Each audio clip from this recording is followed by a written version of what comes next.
नमस्कार दोस्तों, मैं हूँ निशो और मेरे चैनल में आप सबका बहुत-बहुत स्वागत है। तो दोस्तों, आज की वीडियो में आप देख रहे हैं बांग्लादेश की न्यूज़, जिसमें कि बांग्लादेश के तख्तापलट में हमारा कोई हाथ नहीं है। शेख हसीना के आरोपों पर अमेरिका का ये बयान रहा है। तो आइए चलिए चलते हैं इस न्यूज़ की तरफ। दोस्तों, बांग्लादेश में हिंसा के बाद सियासी तख्तापलट के आरोपों को लेकर अमेरिका ने पहली बार अपनी प्रतिक्रिया दी है और कहा है कि इसमें हमारा कोई हाथ नहीं है।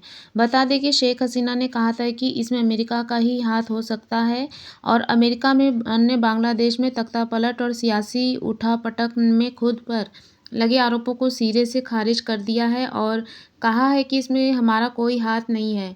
अमेरिका ने इस संकट में सरकार की संलिप्तता के आरोपों को खारिज कर दिया है, जिसमें देश में विरोध प्रदर्शन के कारण सैकड़ों लोगों की मौत हो गई।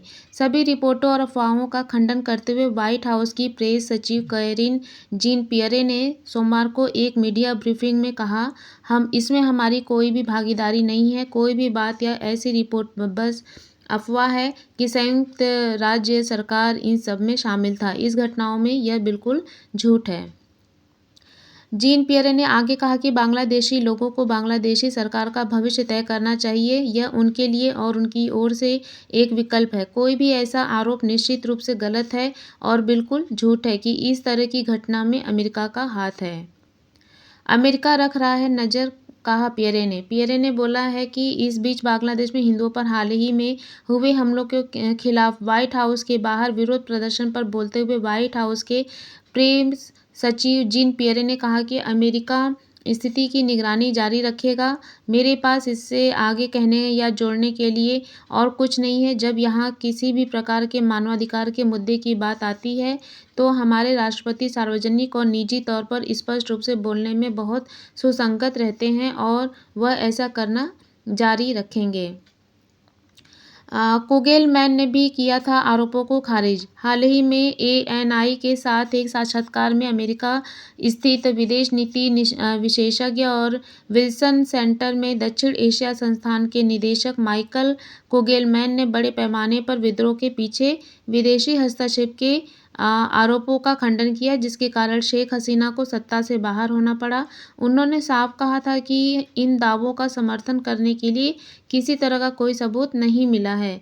कुगेलमैन ने कहा है कि हसीना सरकार की प्रदर्शनकारियों पर कठोर कार्रवाई ने आंदोलन को बढ़ा दिया है। इसे लेकर मेरा दृष्टिकोण बहुत सरल है। मैं इसे एक ऐसे संकट के रूप में देखता हूँ जो पूरी तरह से आंतरिक कारकों से प्रेरित था। जो छात्र किसी विशेष मुद्दे, नौकरी, कोटा से नाखुश थे, जो उन्हें पसंद नहीं था और वे सरकार के बारे में चिंतित थे। शेख हसीना सरकार ने छात्रों पर बहुत सख्ती की और इसके बाद आंदोलन बहुत बढ़ गया है और यह केवल आंतरिक कारकों से प्रेरित था।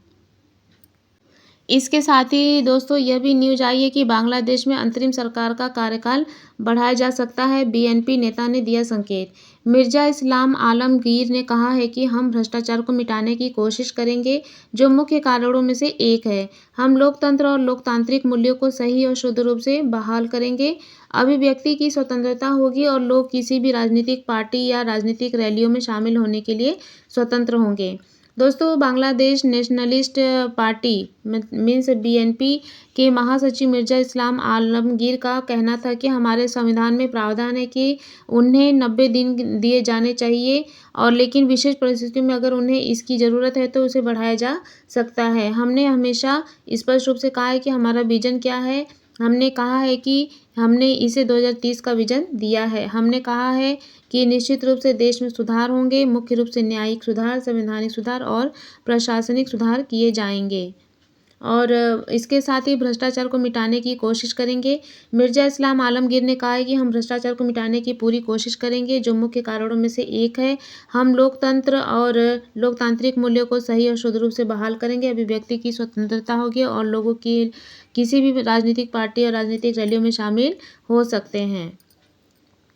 इसलिए जजों के खिलाफ लोगों का है गुस्सा। दोस्तों, हमें विश्वास है कि हम ऐसा करने में सक्षम होंगे। दुर्भाग्य से पूर्व प्रधानमंत्री की सरकार ने पूरी न्यायपालिका का राजनीतिकरण कर दिया और लोगों ने उनके खिलाफ काफ़ी नाराज़गी जताई। लोगों, वकीलों, नागरिकों, समाज और छात्रों में गुस्सा था। इसीलिए स्वाभाविक रूप से उन्हें कुछ कड़वे अनुभव हुए। इसीलिए मुख्य न्यायाधीश और अन्य न्यायाधीशों को इस्तीफा देना पड़ा। तो दोस्तों देखते हैं आगे आने वाले समय में कि बांग्लादेश में किसका तख्ता पलट होता है और क्या होता है, उसका भविष्य क्या क्या है। तो ये आने वाले न्यूज़ में और हमारे अपडेट में पता चलेगा आप लोगों को। दोस्तों जैसे जैसे न्यूज़ अपडेट होती रहेगी वैसे वैसे ही मैं भी आप लोगों के समक्ष उस न्यूज़ को अपडेट करती रहूँगी। तो बस दोस्तों आज के लिए इतना ही, और मिलते हैं अपने एक नए वीडियो के साथ, एक नए न्यूज़ के साथ, एक नए रोमांचक सफ़र के साथ। तब तक के लिए बाय बाय, सी यू।